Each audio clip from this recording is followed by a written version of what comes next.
The object is a handwritten manuscript consisting of 63 pages bound with black thread. The paper is heavily yellowed and water-stained. Several pages show traces of mud along the lower edges. The manuscript is dated November 1874 and signed by Elias Wren, a licensed surveyor operating in the Bellwether region during the latter half of the 19th century. The document appears to have been written as a complete account following the events it describes. It is not a diary, field journal, or collection of notes. A short statement has been written on the first page.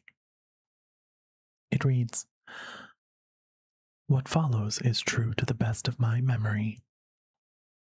Where memory fails me, I have included only that which I can confirm by evidence or by the testimony of another living witness. I have omitted nothing out of shame, pride, or fear of ridicule." The manuscript was found alongside a narrow strip of pale material approximately 8 inches long. Early cataloging notes identify the material as a fragment of antler from an unknown species. A later examination described it as keratinous tissue with characteristics inconsistent with known deer. The fragment is not currently stored with the manuscript. Its present location is unknown.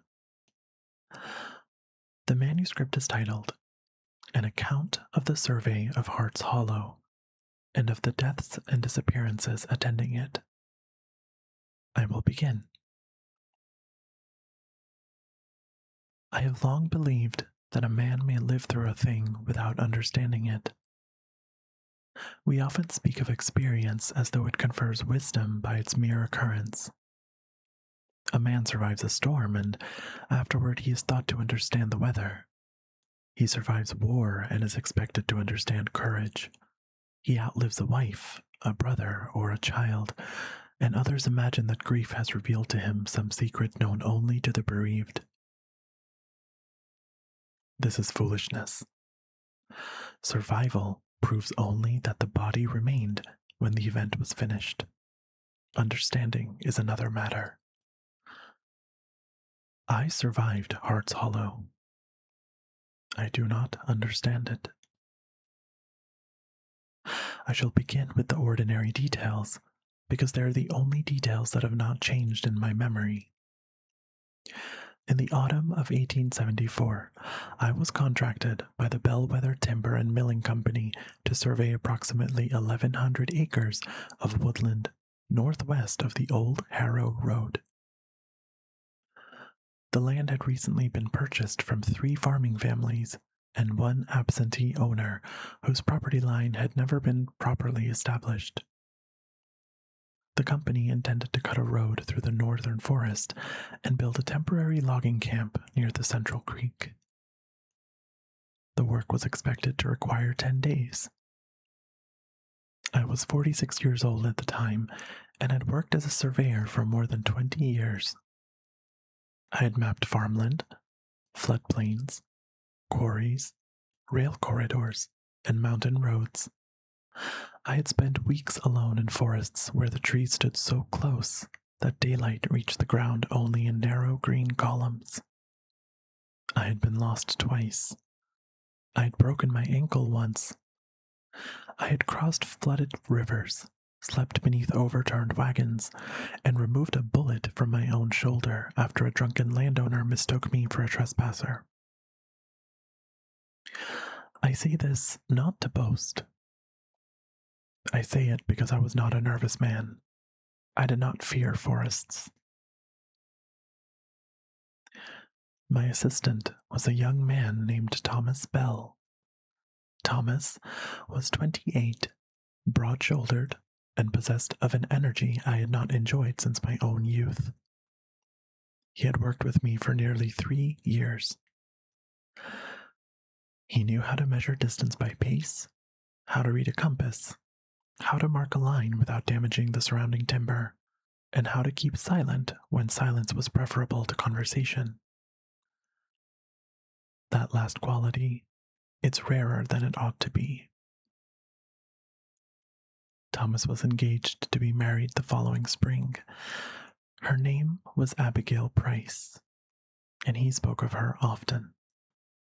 He had built a table for their future home and was determined to build every piece of furniture they would ever own, despite having neither the skill nor the patience for carpentry.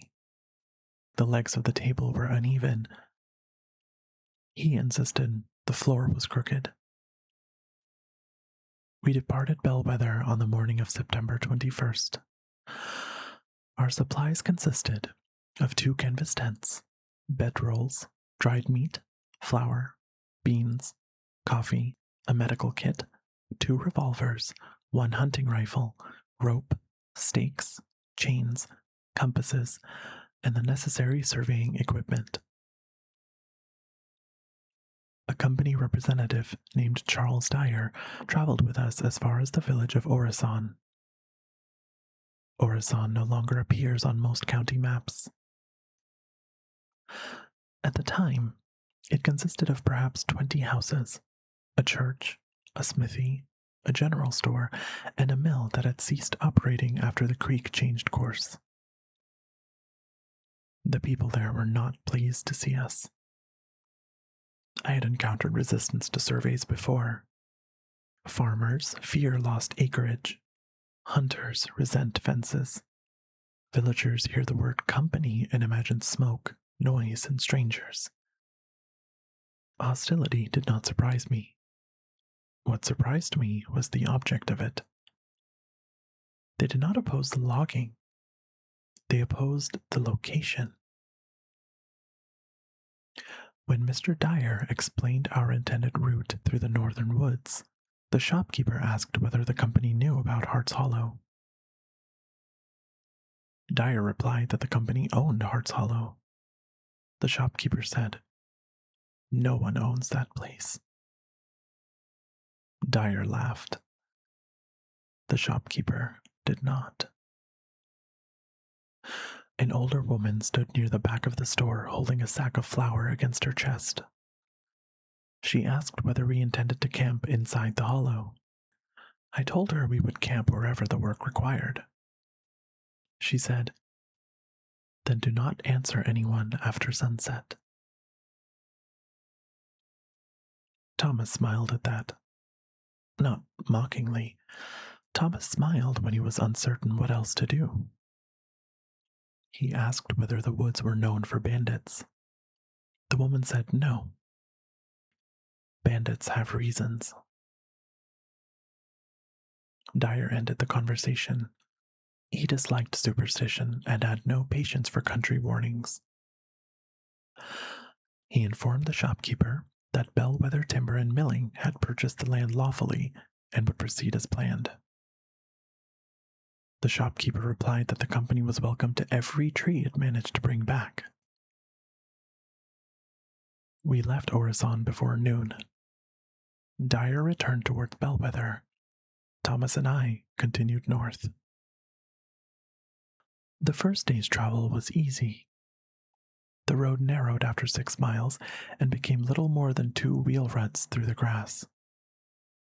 By late afternoon, we reached the edge of the purchased tract. The forest there was mixed oak, maple, hickory, and pine. The trees were old, but not unusually large. There was no sign, fence, or marker identifying the boundary. We located the southern survey stone near sunset and established camp beside a shallow stream. Nothing occurred that first night. I emphasize this because later I found myself questioning whether the hollow had noticed us immediately. I do not believe it had. The night was quiet. We ate beans. Thomas complained that Abigail had forbidden him from growing a beard for their wedding. I told him she was a sensible woman. We slept. The next morning, we began the survey. For 2 days, the work proceeded normally. We confirmed the southern and western boundaries, identified 2 old logging paths, and marked several areas where the ground was too soft to support wagons. We found signs of deer, foxes, rabbits, and black bear. We heard woodpeckers and crows. The forest was ordinary. On the 3rd day, we reached the ridge overlooking the hollow. The land descended sharply before us into a broad valley perhaps 2 miles across. The trees below were taller and grew more densely than those on the ridge. A pale creek wound through the center. From above, the hollow appeared darker than the surrounding forest, though the sky was clear. Thomas remarked that it looked as though evening had already settled there. I attributed the darkness to the depth of the valley. We descended shortly after noon. The change was gradual. At first, the woods merely seemed cooler. Then, the undergrowth thinned. The birds became less frequent. The soil grew pale and loose beneath our boots. The trees were not dead, but many were bare on one side, as if every branch facing the center of the hollow had failed to grow leaves. We found the first track near the creek. Thomas called me over and asked what I made of it. The print was large and divided like the hoof of a deer. It measured nearly 7 inches from front to back. A deer of sufficient size to leave such a track would have been extraordinary, but not impossible. What troubled me was the depth. The print had sunk almost 3 inches into firm soil. I knelt to examine it. There was another track several feet ahead, then another. The stride was unusually long. We followed the trail for perhaps 40 yards. At the edge of the creek, the hoofprints stopped. On the opposite bank, we found bare human footprints. The feet were narrow, long, too long. Each print measured perhaps 14 inches. They continued away from the water and into the trees. Thomas asked whether someone might have been walking in the same direction as the animal. I told him that was possible. Neither of us believed it. We did not follow the human prints. We continued east and marked our first line through the hollow. The quiet there was unlike ordinary quiet. A forest is never truly silent. Even when birds are absent, leaves move, insects stir, branches creak, water travels over stone. Hart's hollow swallowed small sounds. Our chains made little noise. Our boots seemed muffled. When Thomas called out a measurement from 30 feet away, his voice sounded as though he stood much farther off. Near dusk, we established camp on a patch of level ground beside the creek. I suggested we return to the ridge. Thomas reminded me that climbing in the dark would be dangerous. He was correct, so we stayed. That evening, we heard a church bell. It rang once, a low, distant note. Thomas looked towards the south. I looked north. The sound had no clear direction. After several minutes, it rang again. There was no church within 6 miles. The church in Orison possessed a small handbell. not one large enough to produce the sound we heard. Thomas said the noise might have traveled from another settlement. I agreed. The bell rang a third time. Closer. We did not hear it again that night. The following morning, we found a deer carcass near the camp.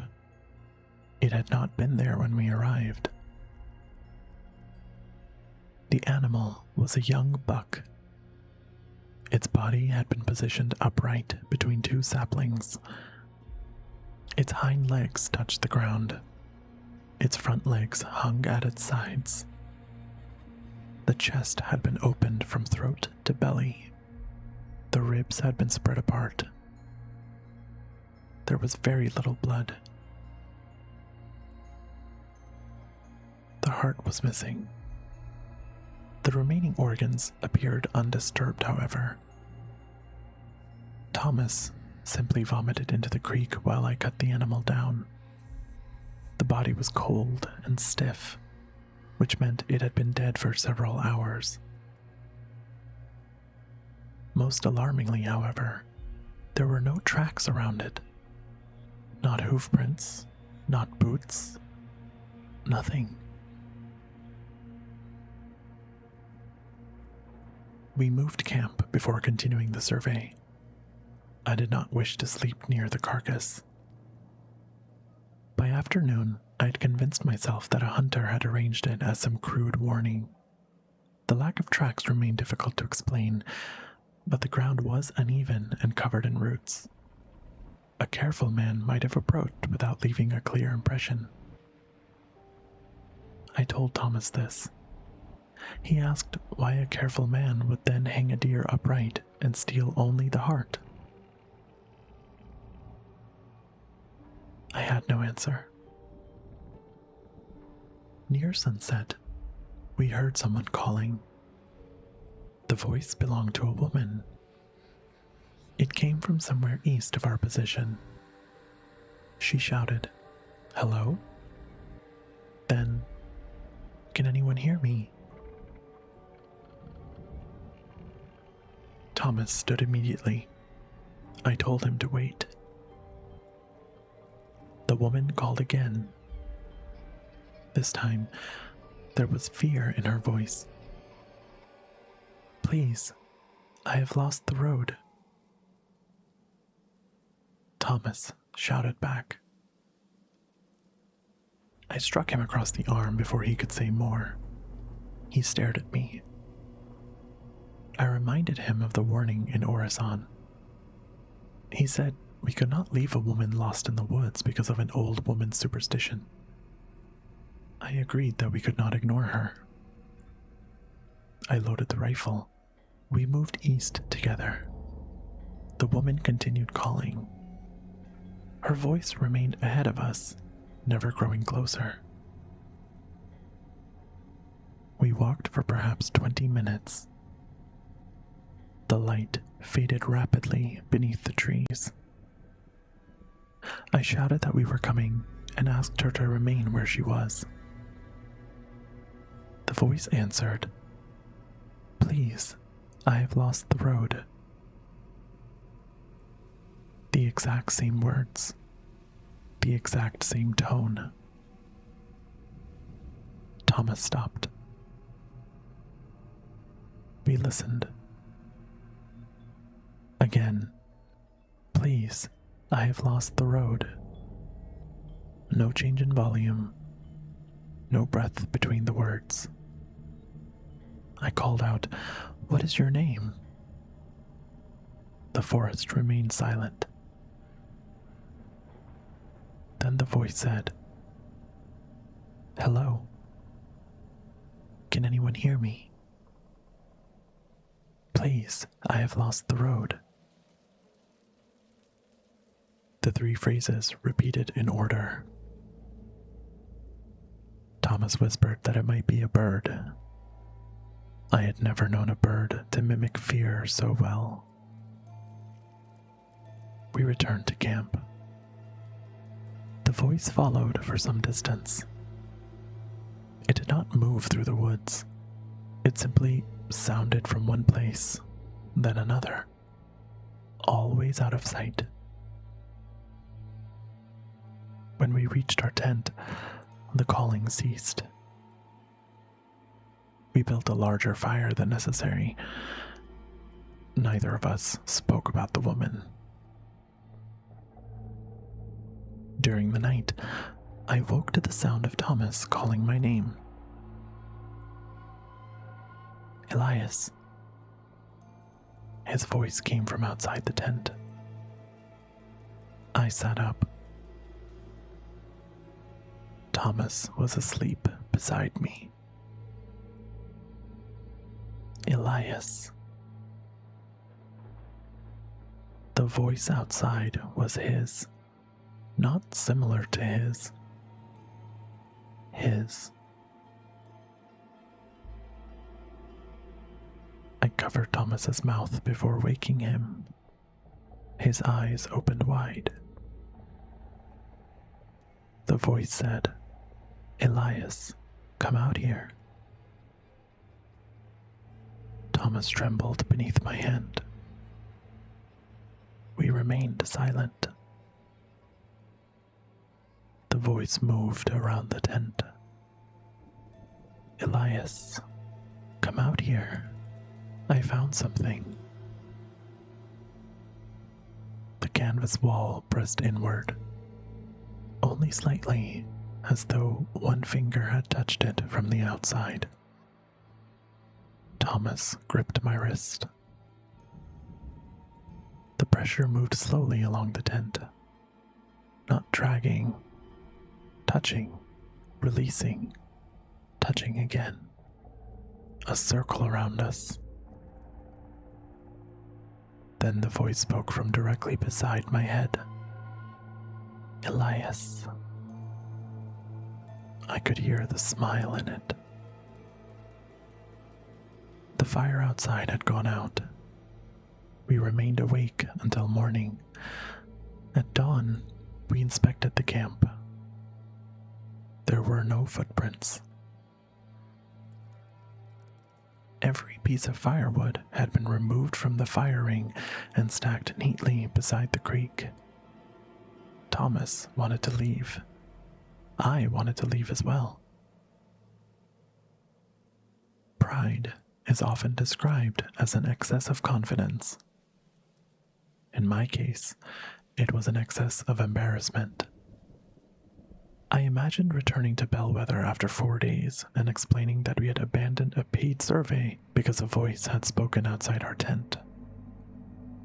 I imagined Dyer's face. I imagined the men at the company office. I told Thomas we would continue for 1 more day, and if anything else occurred, we would return to Orison. He agreed reluctantly. We packed our camp and moved northeast. The hollow narrowed there. The trees grew closer. Many bore long scars in their trunks. The marks were too high to have been made by axes. Some began 10 or 12 feet above the ground. They ran downward in sets of 4. At midday, we discovered the remains of a stone foundation. It had once been a small cabin. Only the lowest course of stones remained. The chimney had collapsed inward. Near the foundation was a circle of iron stakes driven into the ground. Each stake was connected to the next by a rusted chain. The circle was perhaps 15 feet across. Nothing grew inside it. Thomas found a small tin box beneath one of the stones. Inside were 3 buttons, a child's tooth, and a folded scrap of paper. The writing had nearly faded away, and I could only make out one sentence. "Do not let it hear you grieving." Thomas placed the paper back in the box, and we left it where we found it. That afternoon, the compass began behaving strangely. The needle swung east, then west, then settled south. My spare compass did the same. We attempted to retrace our route by marked trees. Several of our marks were missing. Others appeared on trees we had not touched.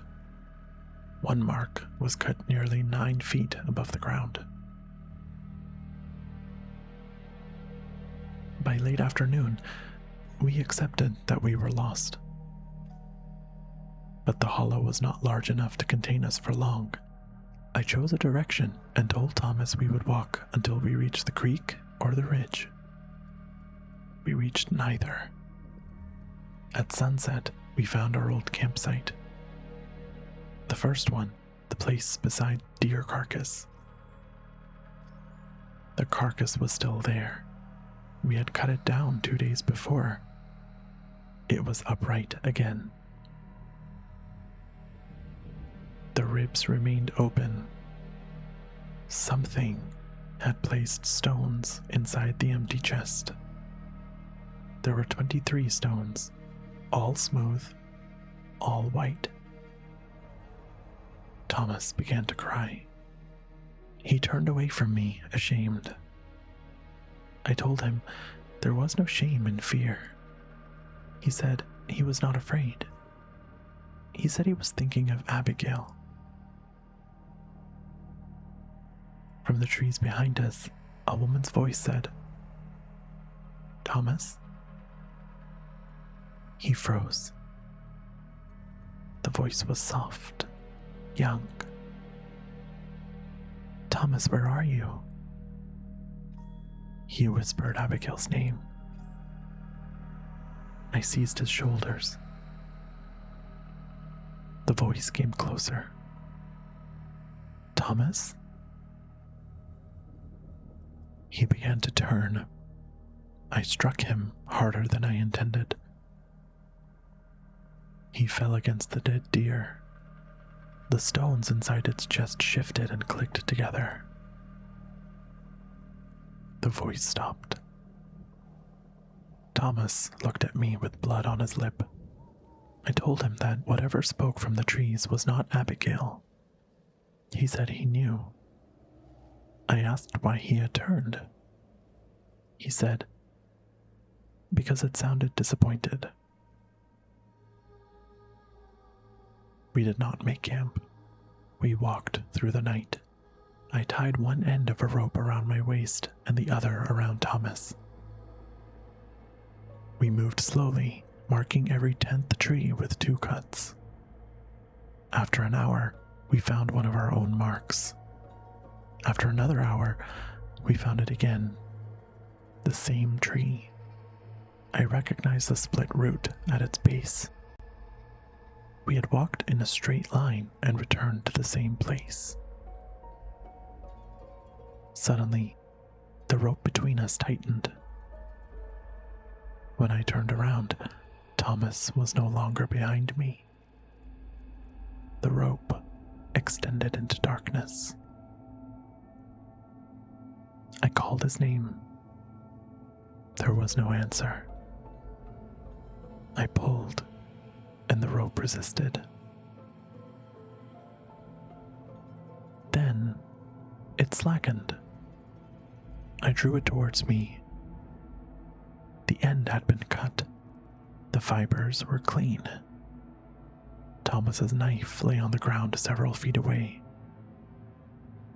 I shouted for him, but there was no answer.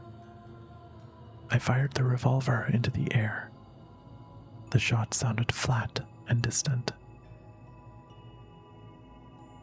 Then, from somewhere ahead, Thomas called, "Elias, I've hurt my leg." I ran towards the voice. I'd taken perhaps 10 steps when I remembered the woman, the repeating phrases. So I stopped. Thomas called again, "Elias, I've hurt my leg." The same words, the same rhythm. I asked, "Which leg?" Silence. Then, Elias, I've hurt my leg. I raised the revolver. The voice came from my left, then my right, and then behind me. Elias, I've hurt my leg. I shouted for Thomas to tell me Abigail's surname. The hollow answered, Elias, I've hurt my leg. I backed away.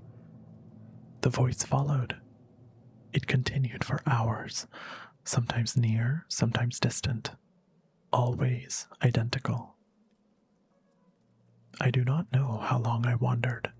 The night seemed without end. At some point, the voice stopped speaking and began to hum. Thomas often hummed while working, a hymn called Nearer, My God, to Thee. He knew only the first several bars. The thing in the woods knew no more. It repeated them endlessly. Near dawn, I found Thomas's coat hanging from a branch. The branch was 12 feet above the ground. His pocket watch remained inside. The watch had stopped at 11 minutes past 2. There was blood on the collar, but very little. I searched until sunrise. I found one boot, 3 brass buttons, a length of rope, but no body, no further sign of him. I should have left then. I know this. Any sensible man would have left. But Thomas was alive in my mind. A missing man remains alive in the imagination until his body proves otherwise. So I continued calling. I continued searching. The hollow answered only once. From far away, Thomas's voice said, Elias, you told me not to answer. Those words had never been spoken by Thomas. They had been spoken by me. The night before, inside the tent, while I held my hand over his mouth, I had whispered, "Do not answer it." The thing had heard me. By then, I understood at least one part of it. It could repeat only what it had heard. But it did not merely mimic sounds. It learned their use. It understood which voices would cause a man to turn his head, which words would cause him to stop, which cry would pull him from shelter. It collected sounds the way a hunter collects traps. I found the ridge shortly before noon. I cannot explain how. One moment I was walking through dense timber, the next the ground rose sharply. Sunlight appeared through the trees. I climbed until my hands bled. At the top, I looked back into Hart's Hollow. That was when I saw it clearly for the first time. It stood among the trees below. At first, I thought it was a dead pine. It was taller than any man, perhaps 8 feet, perhaps more. Its limbs were thin and jointed strangely, with arms hanging nearly to its knees. The body was covered in pale hide stretched tightly over bone. Its legs bent like those of a deer. Its feet were divided hooves. The head bore antlers. They were white. Not the color of bone. Whiter, like wood stripped of bark and left beneath the sun. There were no eyes. The place where eyes should have been were smooth and unbroken. Its mouth was human, wide. too wide. It opened that mouth. Thomas screamed. Abigail called his name. The lost woman begged for help. The church bell rang. A child cried. A man laughed. A dog barked. Then I heard my voice say, "Do not answer it." The creature's chest opened. I do not know how else to describe it. The ribs unfolded outward, not breaking, opening, like the bars of a cage. There was no heart inside, no lungs, only darkness. From that hollow space came the voices. Dozens, perhaps hundreds. Some whispered, some prayed, some called names. Some made sounds no human throat should produce. They layered over one another until the valley itself seemed to speak. Then, one voice rose above the rest. My wife's. Mary had been dead 11 years. She said, "Elias, come home." I nearly did. I stepped towards the edge. The creature tilted its head. Mary spoke again, "Come home." There was a flaw in it, a small thing, a mercy. Mary had never called our house home. Not after our son died there. She always called it the place. When she wished to return, she said, "Take me back to the place." The creature had her voice.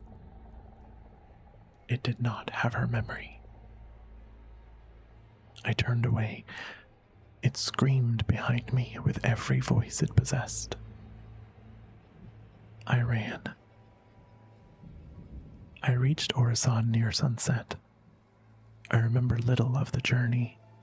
The shopkeeper found me on the road. My boots were gone. My left hand was broken. I carried Thomas's coat and the pale fragment now kept with this account. I do not remember taking the fragment. It was clutched in my hand so tightly that the edge had cut through skin. The people of Orison brought me inside the store. They gave me water. The older woman who had warned us sat beside me. Her name was Ruth Calder. She looked at the fragment and began to cry. I asked her what it was. She said, "A piece of the crown." I asked what lived in the hollow. She said they had no name for the creature itself. Hollow Hart was not its name. It was the name of the valley. The word Hart had been added by outsiders who heard the stories and imagined a great deer.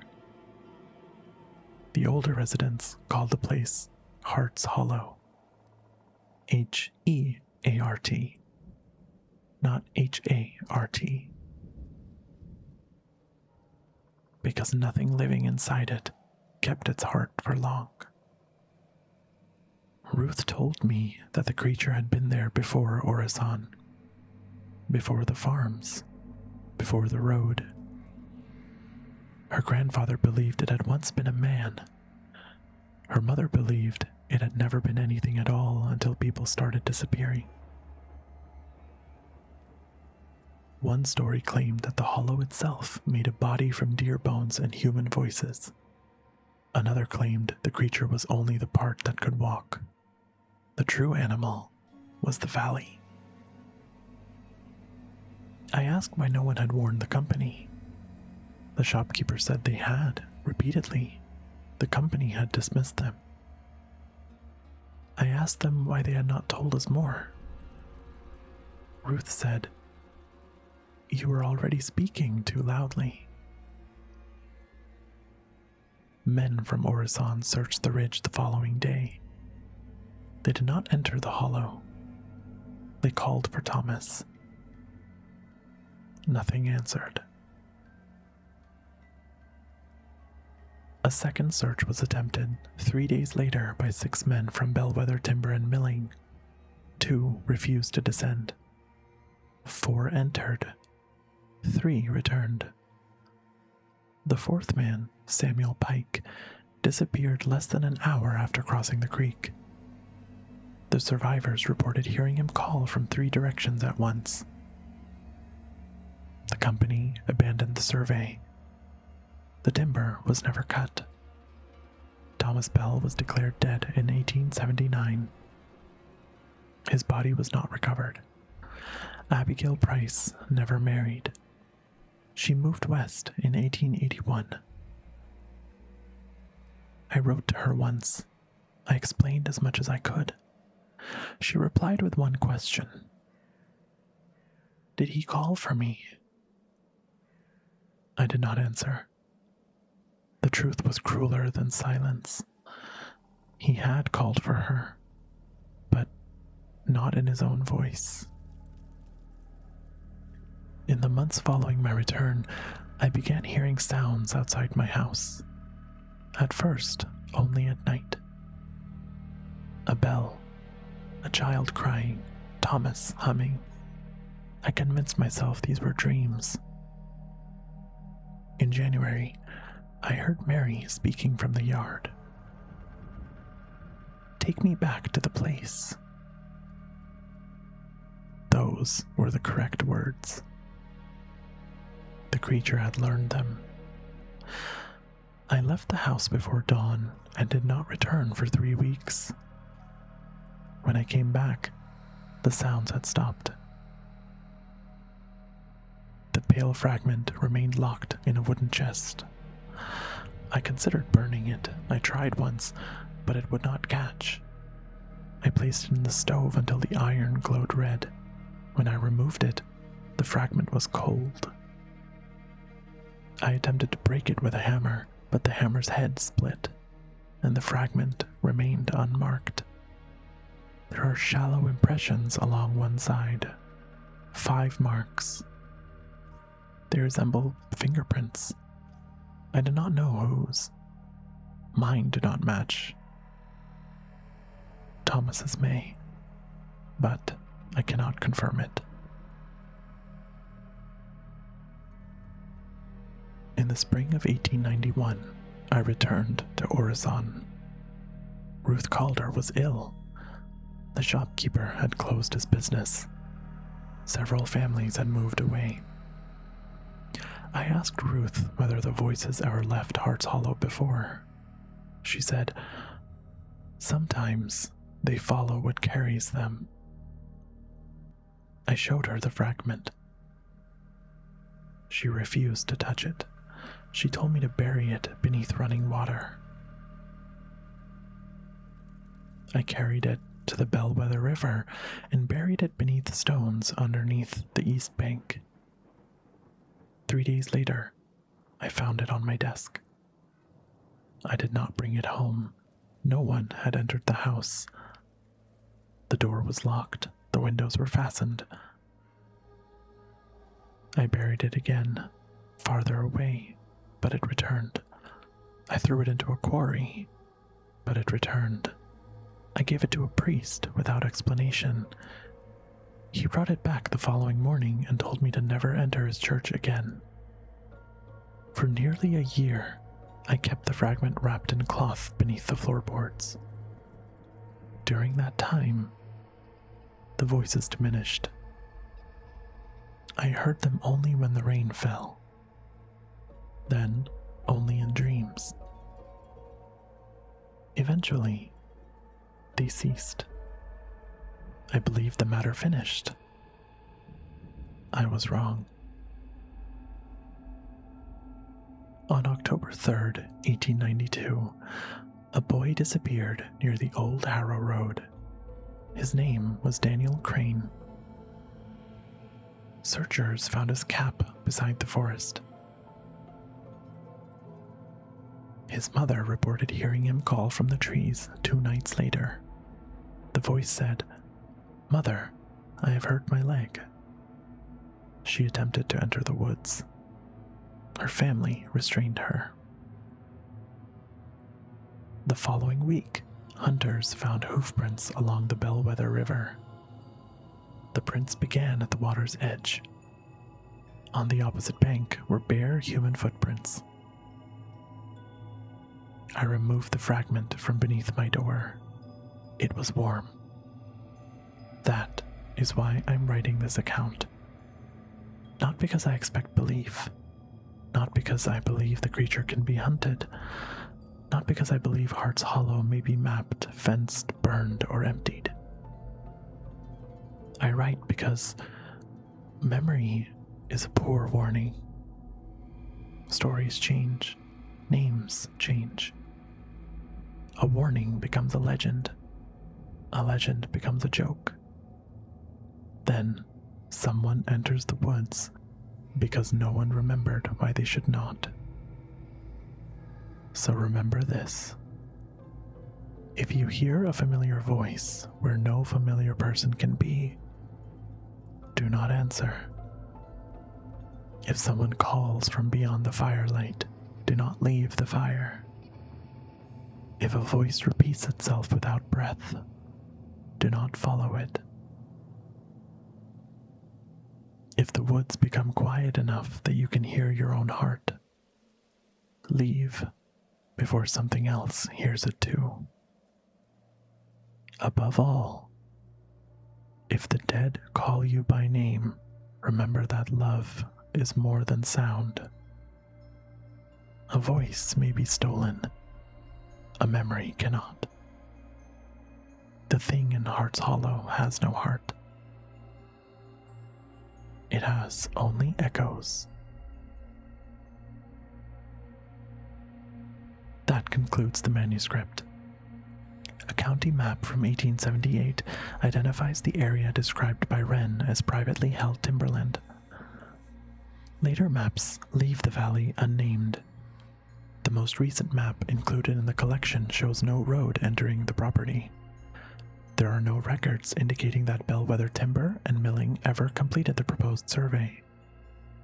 Thomas Bell and Samuel Pike remain listed in county records as missing.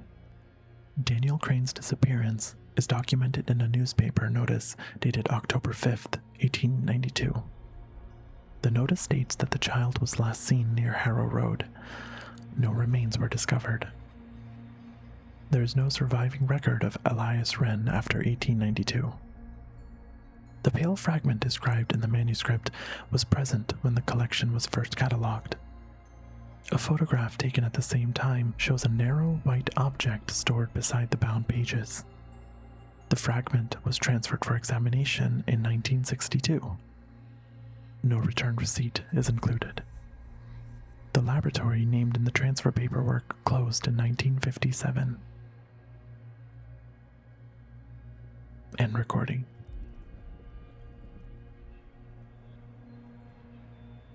You've been listening to No Verified Provenance. For new episodes, subscribe on YouTube at Jenna Sequoia. That's Jenna with 3 N's, followed by SAISQUOI. You can also follow the podcast on Instagram at jenna.say.qua. Again, Jenna with 3 N's and Qua with 2 I's. Thank you for listening. Until next time, be careful what you bring home.